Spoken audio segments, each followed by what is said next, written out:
ओम शांति। आज 30/10/2022 के बाबा के अव्यक्त महावाक्य। Original date 21/11/1992। मुरली का सार, कर्मों की गुह्य गति के ज्ञाता बनो। मुरली का विस्तार। आज सर्व खजानों के देने वाले बाप सर्व बच्चों के जमा का खाता देख रहे थे। खजाने तो सर्व बच्चों को अखुट मिले हैं और सर्व को एक जैसा एक द्वारा सर्व खजाने मिले हैं। एक खजाना नहीं लेकिन अनेक खजाने प्राप्त हुए हैं। फिर भी जमा का खाता हर एक का अलग अलग है। कोई ने सर्व खजाने अच्छी रीति जमा किए हैं और कईयों ने यथाशक्ति जमा किए हैं, और जितना जमा किया है उतना ही चलन और चेहरे में वह रूहानी नशा दिखाई देता है। जमा करने का रूहानी फकुर अनुभव होता है। रूहानी फकुर की पहली निशानी यही है कि जितना फकुर है उतना बेफिक्र बादशाह की झलक उनके हर कर्म में दिखाई देती है, क्योंकि जहाँ रूहानी फकुर है वहाँ कोई फिक्र नहीं रह सकती। यह फकुर और फिक्र दोनों एक समय एक साथ नहीं रह सकते हैं। जैसे रोशनी और अंधकार साथ नहीं रह सकते हैं।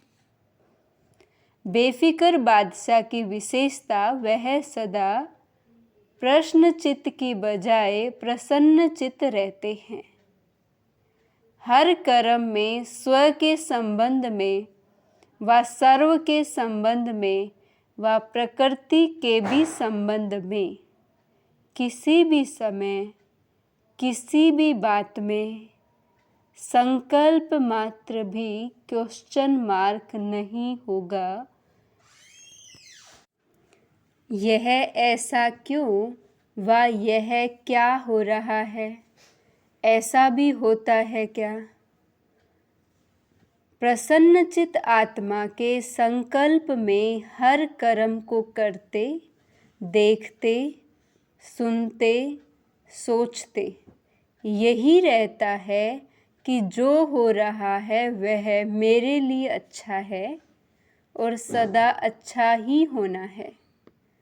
प्रसन्नचित आत्मा क्या क्यों ऐसा वैसा इस उलझन में स्वयं को बेफिक्र से फिक्र में ले आती है, और बेफिक्र आत्मा बुराई को भी अच्छाई में परिवर्तन कर लेती, इसलिए वह सदा प्रसन्न रहती है। आजकल के साइंस के साधन से भी जो वेस्ट खराब माल होता है उसको परिवर्तन कर अच्छी चीज बना देते हैं। तो प्रसन्न चित्त आत्मा साइलेंस की शक्ति से चाहे बात बुरी हो, संबंध बुरे अनुभव होते हों, लेकिन वह बुराई को अच्छाई में परिवर्तन कर स्वयं में भी धारण करेगी और दूसरे को भी अपनी शुभ भावना के श्रेष्ठ संकल्प से बुराई को बदल अच्छाई धारण करने की शक्ति देगी। कई बच्चे सोचते हैं, कहते हैं कि जब है ही बुरी व गलत बात तो गलत को गलत तो कहना ही पड़ेगा ना, वह गलत को गलत तो समझना ही पड़ेगा ना। लेकिन गलत को गलत समझना यह समझने के हिसाब से समझा, वह राइट और रोंग समझना जानना अलग बात है। लेकिन नॉलेजफुल रूप से जानने वाले समझने के बाद स्वयं में किसी भी आत्मा की बुराई को बुराई के रूप में अपनी बुद्धि में धारण नहीं करेंगे। तो समझना अलग चीज है, समझने तक राइट है,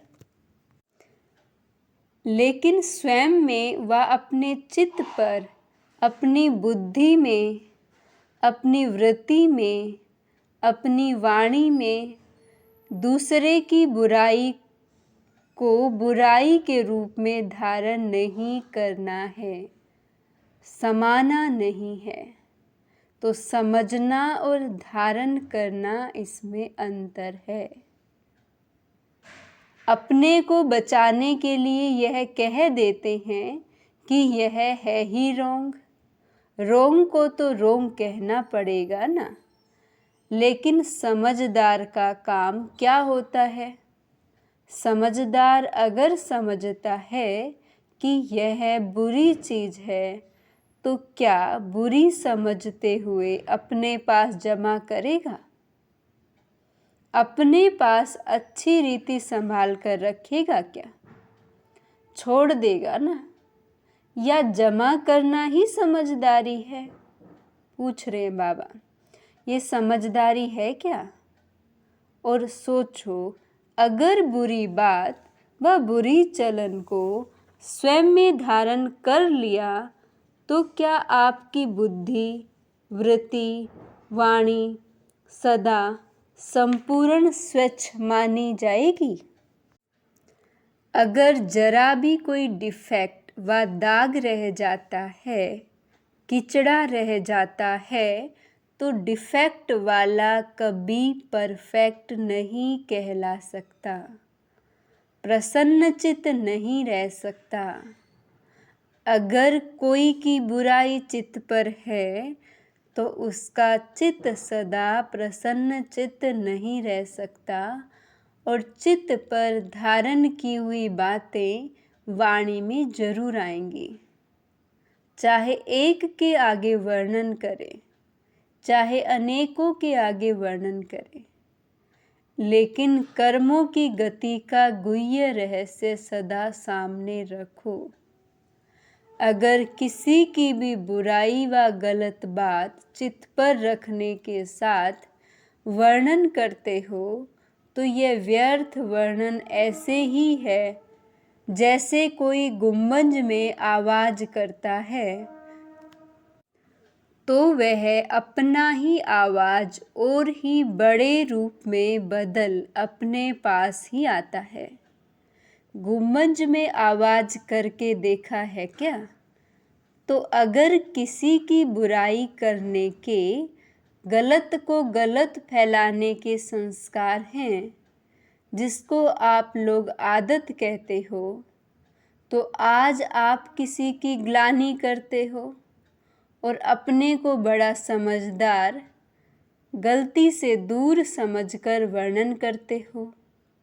लेकिन ये पक्का नियम है अथवा कर्मों की फिलॉसफी है कि आज आपने किसी की ग्लानि की और कल आपकी कोई दुगनी ग्लानि करेगा, क्योंकि ये गलत बातें इतनी फास्ट गति से फैलती हैं जैसे कोई विशेष बीमारी के जीवाणु बहुत जल्दी फैलते हैं और फैलते हुए जर्म्स जिसकी ग्लानि की वहाँ तक पहुँचते जरूर हैं।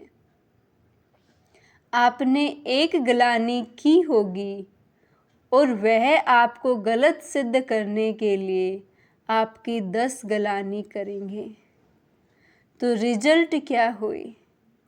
कर्मों की गति क्या हुई? लौट कर कहाँ आई? अगर आपको शुभ भावना है उस आत्मा को ठीक करने की, तो गलत बात शुभ भावना के स्वरूप में विशेष निमित्त स्थान पर दे सकते हो। फैलाना रोंग है। कई कहते हैं हमने किसको कहा नहीं, लेकिन वो कह रहे थे तो मैंने भी हाँ में हाँ कर दिया, बोला नहीं। आपके भक्ति मार्ग के शास्त्रों में भी वर्णन है कि बुरा काम किया नहीं, लेकिन देखा भी, साथ भी दिया तो वह पाप है। हाँ में हाँ मिलाना, यह भी कर्मों की गति के प्रमाण पाप में भागी बनना है। वर्तमान समय कर्मों की गति के ज्ञान में बहुत इजी हो गए हैं, लेकिन ये छोटे छोटे सूक्ष्म पाप श्रेष्ठ संपूर्ण स्थिति में विघ्न रूप बनते हैं। इजी बनने की निशानियां क्या हैं? वह सदा ऐसे ही सोचते समझते कि यह तो और भी करते हैं, यह तो आजकल चलता ही है। या तो अपने आप को हल्का करने के लिए यही कहेंगे कि मैंने हंसी में कहा, मेरा भाव नहीं था, ऐसे ही बोल दिया। यह विधि संपूर्ण सिद्धि को प्राप्त होने में सूक्ष्म विघ्न बन जाता है। इसलिए ज्ञान तो बहुत मिल गया है, रचता और रचना के ज्ञान को सुनना, वर्णन करना बहुत स्पष्ट हो गया है, लेकिन कर्मों की गुह्य गति का ज्ञान बुद्धि में सदा स्पष्ट नहीं रहता, इसलिए इजी हो जाते हैं। कई बच्चों की अपने प्रति भी कंप्लेन होती है कि जैसे बाप कहते हैं, बाप बच्चों में जो श्रेष्ठ आशाएं रखते हैं, जो चाहते हैं, जितना चाहते हैं उतना नहीं है। इसका कारण क्या है? ये अति सूक्ष्म व्यर्थ कर्म बुद्धि को, मन को ऊंचा अनुभव करने नहीं देते। योग लगाने बैठते हैं, लेकिन काफी समय बुद्धि युद्ध में चला जाता है, व्यर्थ को मिटाए समर्थ बनने में समय चला जाता है। इसलिए क्या करना चाहिए? जितना ऊंचा बनते हैं तो ऊंचाई में अटेंशन भी ऊंचा रखना पड़ता है। ब्राह्मण जीवन की मौज में रहना है। मौज में रहने का अर्थ ये नहीं कि जो आया वह किया, मस्त रहा। यह अल्पकाल के सुख की मौज व अल्पकाल के संबंध संपर्क की मौज सदा काल की प्रसन्नचित स्थिति से भिन्न है। इसी को मौज नहीं समझना। जो आया वह बोला, जो आया वह किया। हम तो मौज में रहते हैं। अल्पकाल के मन मौजी नहीं बनो, सदा काल की रूहानी मौज में रहो। यही यथार्थ ब्राह्मण जीवन है। मौज में भी रहो और कर्मों की गति की ज्ञाता भी बनो। तब ही जो चाहते हो, जैसा चाहते हो वैसा अनुभव करते रहेंगे। समझा? कर्मों की गुह्य गति के ज्ञाता बनो। फिर खजानों के जमा की रिजल्ट सुनाएंगे। अच्छा, चारों ओर के फिक्र से फारिग, बेफिक्र बादशाह आत्माओं को, सदा प्रसन्नचित विशेष आत्माओं को, सदा स्वयं प्रति और सर्व आत्माओं प्रति श्रेष्ठ परिवर्तन शक्ति को कर्म में लाने वाले कर्म योगी आत्माओं को, सदा रचता रचना के ज्ञाता और कर्म फिलोसॉफी के भी ज्ञाता, ऐसे ज्ञान स्वरूप आत्माओं को बाप दादा का याद, प्यार और नमस्ते। दादियों के साथ मुलाकात। वर्तमान समय किस बात की आवश्यकता है? कर्मों की गुह्य गति का ज्ञान मर्ज हो गया है, इसलिए अलबेलापन है।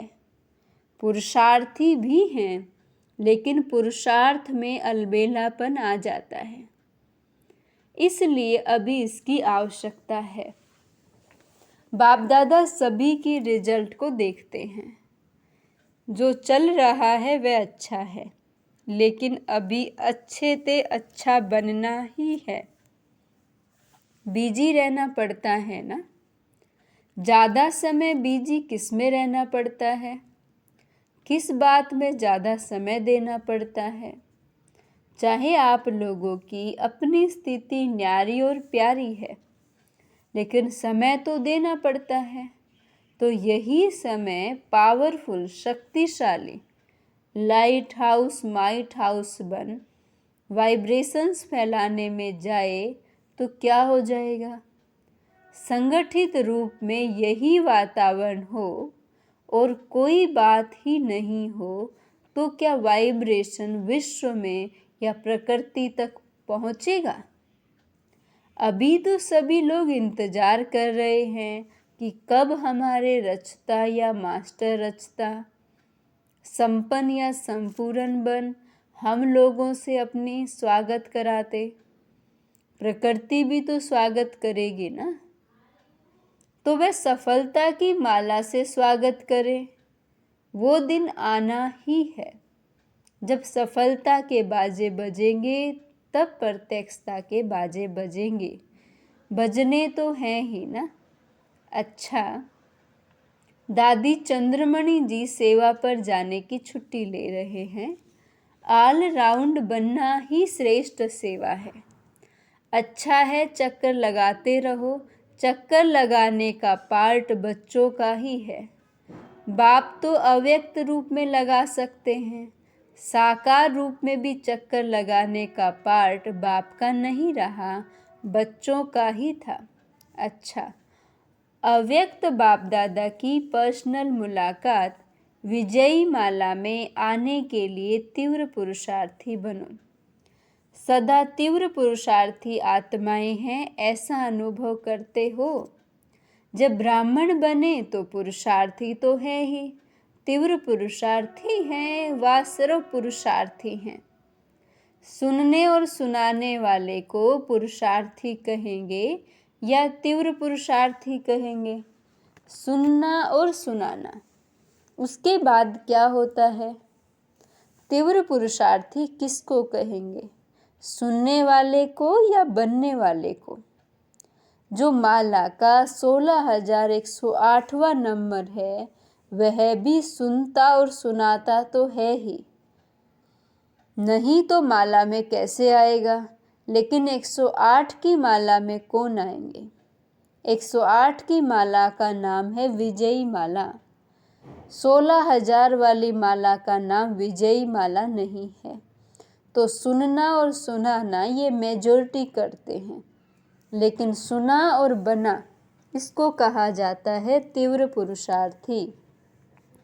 तीव्र पुरुषार्थी 108 हैं और पुरुषार्थी 16,108 हैं। तो अपने आप को चेक करो कि तीव्र पुरुषार्थी हैं या पुरुषार्थी हैं। जो हैं, जैसे हैं, वह मेजॉरिटी अपने आप को जान सकते हैं। कोई थोड़े ऐसे हैं जो अपने को नहीं भी जानते हैं, रॉन्ग को राइट समझकर भी चलते जाते हैं।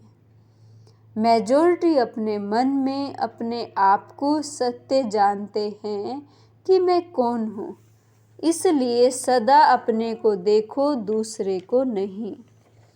अपने पुरुषार्थ को चेक करो और तीव्र पुरुषार्थ में चेंज करो, नहीं तो फाइनल समय आने पर चेंज नहीं कर सकेंगे। उस समय पढ़ाई का समय समाप्त होने पर इम्तिहान के समय पढ़ाई का चांस नहीं मिलता।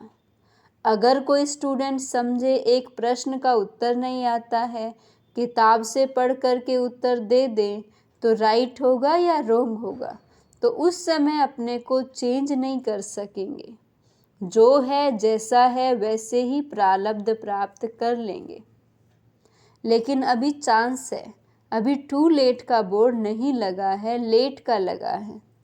लेट हो गए लेकिन टू लेट नहीं, इसलिए फिर भी मार्जिन है।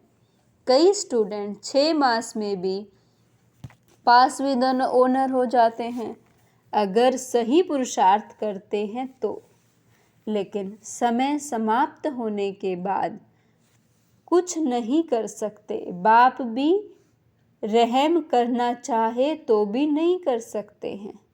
चलो ये अच्छा है, इसको मार्क्स दे दें, ये बाप कर सकता है क्या? बाबा कहते हैं समय अगर पूरा हो गया तो बाप भी मदद नहीं कर सकते, इसलिए अभी से चेक करो और चेंज करो। अलबेलापन छोड़ दो। ठीक है, चल रहे हैं, पहुंच जाएंगे, ये अलबेलापन है। अलबेले को इस समय तो मौज लगती है। जो अलबेला होता है उसे कोई फिक्र नहीं होता, वह आराम को ही सब कुछ समझता है। तो अलबेलापन नहीं रखना, सदा अलर्ट। पांडव सेना हो ना, सेना अलबेली रहती है या अलर्ट रहती है? सेना माना अलर्ट, सावधान, खबरदार रहने वाले। अलबेला रहने वाले को सेना का सैनिक नहीं कहा जाएगा। तो अलबेलापन नहीं, अटेंशन। लेकिन अटेंशन भी नेचुरल विधि बन जाए। कई अटेंशन का भी टेंशन रखते हैं। टेंशन की लाइफ सदा तो नहीं चल सकती। टेंशन की लाइफ थोड़ा समय चलेगी, नेचुरल नहीं चलेगी। तो अटेंशन रखना है, लेकिन नेचुरल अटेंशन आदत बन जाए। जैसे विस्मृति की आदत बन गई थी ना, नहीं चाहते भी हो जाता है, तो ये आदत बन गई ना, नेचुरल हो गई ना। ऐसे स्मृति स्वरूप रहने की आदत हो जाए, अटेंशन की आदत हो जाए, इसलिए कहा जाता है आदत से मनुष्य आत्मा मजबूर हो जाती है, न चाहते हुए भी हो जाता है, इसको कहते हैं मजबूर। तो ऐसे पुरुषार्थी बने हो, तीव्र पुरुषार्थी अर्थात विजयी, तब माला में आ सकते हैं। बहुत काल का अभ्यास चाहिए। सदैव अलर्ट माना सदैव एवर रेडी। आपको क्या निश्चय है? विनाश के समय तक रहेंगे या पहले भी जा सकते हैं? पहले भी जा सकते हैं ना, इसलिए एवर रेडी। विनाश आपका इंतजार करे, आप विनाश का इंतजार नहीं करो। वह रचना है, आप रचता हो। सदा एवर रेडी। क्या समझा? अटेंशन रखना। जो भी कमी महसूस हो उसे बहुत जल्दी से जल्दी समाप्त करो। संपन्न बनना अर्थात कमजोरी को खत्म करना। ऐसे नहीं यहाँ आए तो यहाँ के, वहाँ गए तो वहाँ के। सभी तीव्र पुरुषार्थी बनकर जाना। अच्छा, वरदान है विश्व के अंधकार को मिटाकर रोशनी देने वाले मास्टर ज्ञान सूर्य भव। मास्टर ज्ञान सूर्य वह है जो विश्व से अंधकार को मिटाकर रोशनी देने वाले हैं। वह स्वयं भी प्रकाश स्वरूप लाइट माइट रूप में हैं और दूसरों को भी लाइट माइट देने वाले हैं। जहाँ सदा रोशनी होती है वह अंधकार का सवाल ही नहीं, अंधकार हो ही नहीं सकता। जो विश्व को रोशनी देने वाले हैं वे स्वयं अंधकार में नहीं रह सकते। संपूर्ण पवित्रता अर्थात रोशनी, उनके पास अंधकार अर्थात विकारों का अंश भी नहीं रह सकता। स्लोगन है स्वभाव संस्कार संबंध संपर्क में लाइट रहना ही मिलनसार बनना है। स्वभाव संस्कार संबंध संपर्क में लाइट रहना यानी हल्के रहना ही मिलनसार बनना है। ओम शांति।